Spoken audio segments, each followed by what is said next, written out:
Hey everybody, how's it going? It's Russell Matthews here, and if you've been following along on this channel for the past little while, you'll know that just this week the Canadian government released a new economic update, their first one since the start of this whole pandemic situation. And inside of this update, there's a whole bunch of new information that could affect Canadians and the way they live in terms of their money. So over the past few days, I've been going over all of these new changes and each individual group that could be seeing benefits coming their way or programs that they could rely on changing. But, and this goes for most things the government puts out, it came in the form of a 200-page plus textbook of a PDF that I've been slowly sort of looking through to try to find out what changes are coming and how they could affect you. And today I found information about what many people think is one of the hardest hit groups of people, and that is students. Now, if you're somebody who graduated a long time ago, you do still have it pretty hard, and you have these responsibilities of maybe having a mortgage to pay or a family to feed, and you may be longing to go back to the days of when you were a fresh graduate and you didn't have all of these responsibilities. But students and recent graduates in 2020 are facing such a unique set of circumstances as they either enter the job market or continue with their education. And what makes things even more difficult is that many of these students aren't eligible for these new benefit programs like the CRB and the CERB. They haven't been able to apply for these programs because one of the main stipulations is that you earned $5,000 last year. Now, if you were going to school full time and maybe you took out a student loan to cover your living expenses, you likely weren't making a lot of money while going to school or as a recent graduate, so you wouldn't qualify for these programs. So many students who may not be able to rely on mom and dad anymore haven't been able to get any funding and have been sort of just left out there to fall through the cracks. So in today's video, we're going to go through some of the things that the Canadian government is proposing to bring to students to help them out during this rough time. Now, admittedly, it's not as much as many people would expect or would like to see, but something is always better than nothing. So we're going to take a look at the nitty-gritty on what you can expect to see and how this can help you. And it is so incredibly important, especially the younger you are, that you're looking out for these ways that you can save a little bit of money and maybe use that to start investing for your future. As we've talked about in some previous videos, getting started as early as possible will make it a lot easier to hit these investment goals of maybe $1 million by the time you retire. If you're interested in that sort of thing, check out this video where I explain how that's actually pretty feasible. And also, if you're interested in that sort of stuff, make sure to hit the subscribe button and the notification bell, because I'm bringing updates like this all the time that are helping Canadians set themselves up and their families to live a more wealthy and financially stable future. So you're going to want to hit all those good buttons down there. And without further ado, let's get into exactly what this economic statement says about students and what the government is proposing to bring forward in order to help them out. So here is the exact text from the economic update. And this first section covers people who are actually in school right now, but don't worry if you're a recent graduate, the last thing that we're going to cover is going to pertain mostly to you. So right here it says, enhancing Canada Summer Jobs Funding. And they say that to help young people develop stronger connections to the job market and to support employers through a period of economic recovery, the government intends to support up to 120,000 job placements through Canada Summer Jobs in 2021 to 2022. And this is an increase of 40,000 jobs from the 2020 to 2021 levels. Now, this past summer, the summer of 2020, was especially difficult for students who needed to make some money in order to pay for their tuition, right? There were far fewer jobs that students could either go back home to work at or continue to work at in whichever city they're going to school in. So this 40,000 additional job placements could be a huge help, not only for people trying to make money in order to pay to continue to go to school, but also to keep them connected to the job market so they might have a place to go and get a job after school. And then they say that to this end, the government proposes to provide approximately $447.5 million in new investments into this program.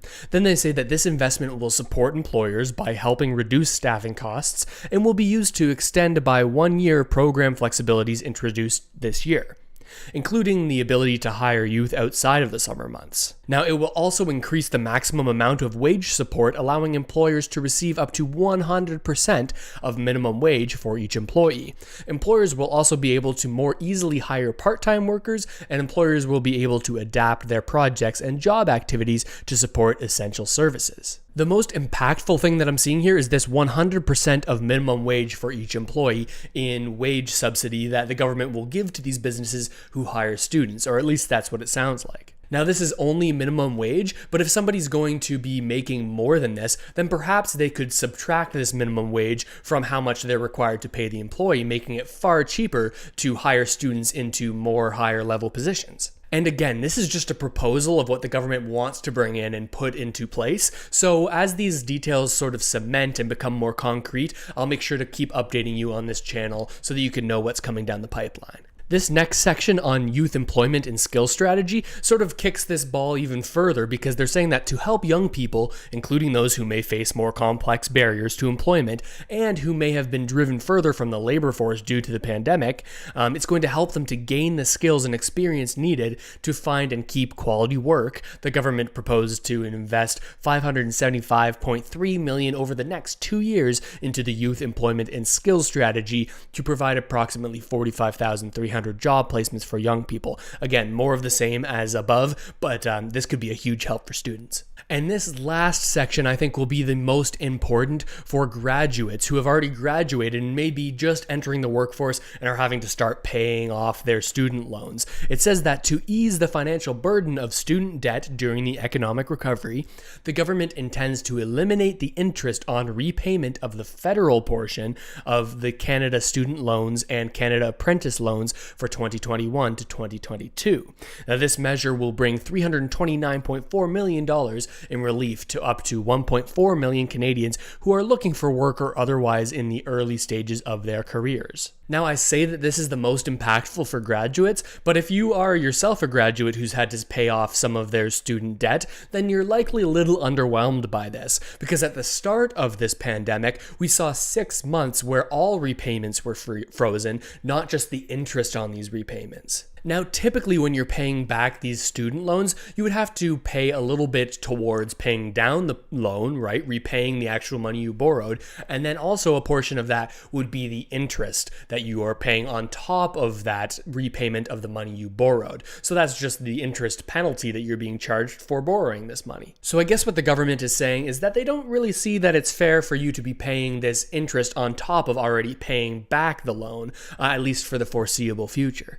This makes some sense because it's so hard to get a job right now, let alone a job in the industry that you went and studied at school for. Now, since this is only a freeze on the interest portion of this payback of the loan, you'll only see your payments on a monthly basis go down by under $100 in most cases. But if you were in a position where you were expecting to have to pay this full payment, it could be a good idea to take this little bit of extra money, put it away in an investment TFSA account, and start investing. That's what we talk about on this channel all the time, and learning that sort of stuff right now could set you up to never have to worry about money again in the future. I mean, that's the goal for all of us, right? But there is one thing that you need to look out for in this last paragraph of this update, and that is that it says it only covers the federal portion of your student loans. Since Canada is chopped up into so many different provinces, the way that your loan works will differ based on which province you're in. But across the board, most provinces are able to give you a certain amount from the province, and also they're able to disperse some of this federal loan allowance. I know that when I went to school in Ontario, I received a loan from OSAP, and that's the Ontario program for dispersing their student loans. And they also sort of managed giving me that national money as well from the federal government. But this interest freeze is only on the portion of that loan that is covered by the federal government. In terms of the interest on your other loans, the portion that's controlled by the province, you're going to have to look into your individual province to see what their plans are, as it will be different from province to province. All in all, I do think that these benefits and programs are a step in the right direction for students. However, if you're a recent graduate or a student who has been put into this challenging situation due to the strain on the job market, I'm guessing these benefits are a little bit underwhelming from what you are hoping to get. And in general, support for students entering the workforce could be a huge positive for Canada as a whole, because as you see these students having less debt or less strain as they're entering into the start of their careers, you would be more likely to see students starting up businesses and growing their businesses, as a result growing the economy in Canada and creating a better quality of living for Canadians everywhere. This is something we talked a lot about in a video I made a little while ago about how it's become more likely that the government could wipe out student loans in its entirety since some certain changes happened in the US, interestingly enough. So if you're interested in learning a little bit more about that, hit that link down there in the description and you can take a look at that video as well. But I'm curious about what you have to say. Is this enough support for students who are in this unique position, or have they totally missed the mark? Let me know in the comments down below. And if you've made it all the way to the end of this video, it's very likely that you're either a student yourself or somebody in your life is a student that you care about. So if you can think of somebody who might benefit from learning about what's coming down the pipeline for students, make sure to click that share button and send this video their way so that they can stay informed. And while you're at it, if you haven't already, make sure to hit that subscribe button and the notification bell. I'm constantly coming out with updates like this for students, but also for Canadians in all phases of their life in terms of what benefits are coming their way from the government, and also some tips and tricks on how you can set yourself and your family up to live a more financially stable future. So if you're into that, make sure to hit those buttons. And with all of that said, thank you so much for watching, everybody. I really hope that this information has made it a little bit more clear to you on what you can expect over the next little while, at least the next year, and I'll see you next time.